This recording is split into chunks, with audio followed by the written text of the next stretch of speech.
असहमति और कठिनाइयाँ। कुछ संगाईशुदा जोड़े ये मानते हैं कि मामूली मतभेद भी अंतर्निहित असंगति का संकेत हैं और वे संगाई जारी रखने के बारे में सोचने लगते हैं। लेकिन जो व्यक्ति ये सोचकर विवाह करता है कि उसका अपने साथी से कभी कोई मतभेद नहीं होगा, वो एक स्वप्न लोक में जी रहा है जो वास्तविकता से अधिक काल्पनिक कहानियों से प्रभावित है। यहाँ तक कि सबसे परिपूर्ण विवाहों में भी, सबसे आध्यात्मिक लोगों के बीच भी मामूली मतभेद हो सकते हैं। ये अपने आप में असंगति या विवाह की ईश्वर की इच्छा के विरुद्ध होने का संकेत नहीं है। यदि ऐसा होता तो कहीं भी ईश्वर द्वारा निर्धारित विवाह नहीं होते। एकमात्र विवाह जिसमें मामूली मुद्दों पर भी कभी कोई असहमति या मतभेद नहीं होगा, वो होगा जहाँ एक साथी अपनी इच्छा के बिना एकमात्र रोबोट हो। इसलिए मामूली मतभेद कभी भी संगाई तोड़ने का कारण नहीं बनने चाहिए। इसके विपरीत वे प्रत्येक व्यक्ति में जीवन का एक स्वस्थ संकेत हैं, बशर्ते दोनों में विनम्रता और एक दूसरे से क्षमा मांगने की क्षमता हो। पुरुष को भी उतना ही क्षमा मांगने के लिए तैयार रहना चाहिए जितना कि महिला को। भारतीय समाज में इसे पुरुष के लिए शर्मनाक माना जाता है, लेकिन एक ईसाई के लिए ऐसा नहीं होना चाहिए। जो पुरुष अपनी पत्नी से माफ़ी मांगने को तैयार नहीं है, उसे कभी शादी नहीं करनी चाहिए। संगाई के दौरान कई बाहरी समस्याएं और कठिनाइयां आ सकती हैं, जिनके कारण कभी कभी शादी में देरी हो सकती है या दोनों साथियों को कष्ट और पीड़ा हो सकती है। उदाहरण के लिए माता पिता की असहमति या आर्थिक समस्याएं। इन्हें निराशा और हताशा का कारण नहीं बनने देना चाहिए। इसके विपरीत ये समझना चाहिए कि ये प्रेम के बंधन को मजबूत करते हैं और भावी घर की नींव को और भी गहरा बनाते हैं। ईश्वर जानता है कि आप कितना सहन कर सकते हैं और वो आप पर भरोसा किया जा सकता है कि वो आपको आपकी सहन शक्ति से परे कष्ट नहीं सहने देगा। 1 कुरिन्थियों 10:13 JBP। अपने समय में वो हर लाल सागर को पार करके रास्ता बनाएगा और तुम दोनों को उस स्थान पर विजयी रूप से ले जाएगा जो उसने तुम्हारे लिए तैयार किया है। निर्गमन 14। इसलिए उस पर भरोसा रखो और अपने दिल को कमजोर मत पड़ने दो। संगाई कितने समय के लिए?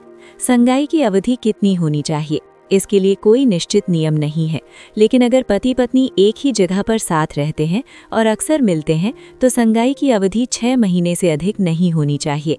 अगर वे एक दूसरे से दूर रहते हैं तो ये अवधि आमतौर पर 12 महीने से अधिक नहीं होनी चाहिए।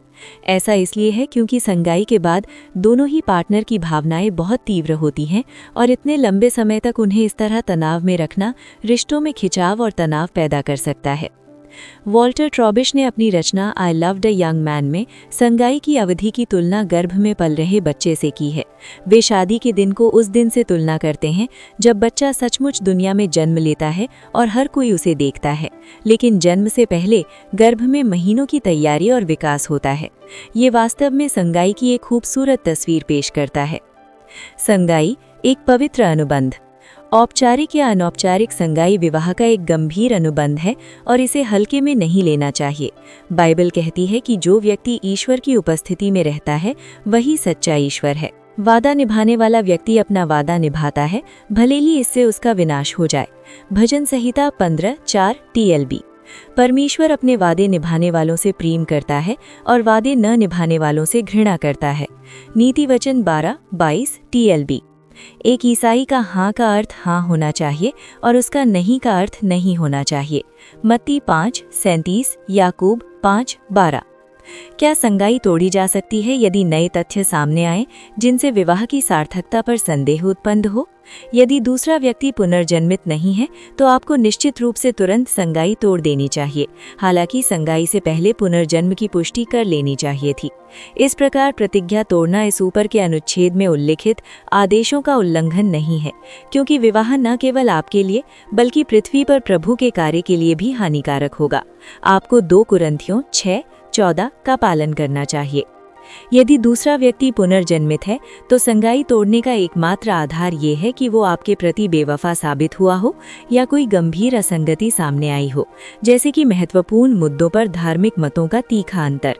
ईश्वर निश्चित रूप से उन चंचल विश्वासियों का सम्मान नहीं करता जो किसी व्यक्ति को वचन देते हैं और फिर तुरंत उसे तोड़ देते हैं क्योंकि वे कहते हैं कि अब वे ईश्वर की इच्छा के बारे में अनिश्चित हैं। मैं एक युवक को जानता हूँ जिसने केवल विदेश जाने की इच्छा से अपनी संगाई तोड़ दी। इससे लड़की बेहद मुश्किल स्थिति में आ गई, जहां उसके परिवार को उससे शादी करने के लिए कोई साथी नहीं मिला। इस तरह के व्यवहार में पुरुष महिलाओं की तुलना में अधिक दोषी होते हैं। ऐसे अस्थिर लोग प्रभु यीशु मसीह के नाम पर कलंक हैं। वचन देने से पहले 100% आश्वस्त होना चाहिए। जब अनिश्चितता हो तो प्रतीक्षा करना हमेशा बेहतर है, लेकिन हमें अपने चंचल स्वभाव से दूसरों का जीवन बर्बाद नहीं करना चाहिए। कोई काम करने का वादा करने के बाद उसे न करने से बेहतर है कि आप ऐसा न कहें। उपदेश 5:5 TLB।